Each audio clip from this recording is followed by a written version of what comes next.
مفسر قرآن حضرت علامہ مفتی احمد یار خان نعیمی رحمۃ اللہ تعالی علیہ 4 جمادی الاولیٰ 1314 ہجری بمطابق 1 مارچ 1894 محلہ کھیڑا بستی اوجھانی ضلع بدایوں یوپی ہند میں صبح صادق کی پرنور اور بابرکت ساعت میں پیدا ہوئے۔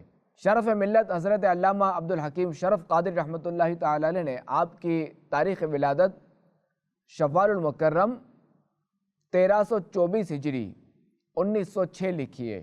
حضرت مفتی احمد یار خان نعیمی رحمۃ اللہ تعالی علیہ کو طالب علمی کے دور میں رات مطالعے کے لیے جو تیل ملتا تھا وہ تقریباً آدھی رات تک چلتا۔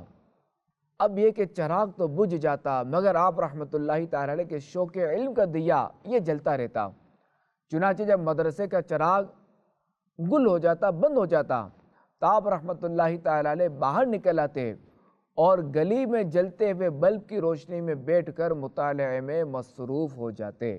زندگی کے آخری دنوں میں آپ رحمۃ اللہ تعالی علیہ کی طبیعت خراب رہنے لگی تھی، چنانچہ آپ رحمۃ اللہ تعالی علیہ کو لاہور کے اسپتال میں داخل کر دیا گیا، جہاں چند دن رہ کر 3 رمضان المبارک 1391 ہجری بمطابق 24 اکتوبر 1971 کو علم و عمل کا یہ آفتاب اپنی زندگی کی کرنوں کو سمیٹتے ہوئے اپنے پیچھے لاکھوں لاکھ لوگوں کو سوگوار چھوڑ کر نظروں سے اوجھل ہو گیا۔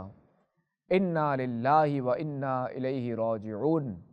اللہ کریم کی ان پر رحمت ہو اور ان کے صدقے ہماری بے حساب مغفرت ہو۔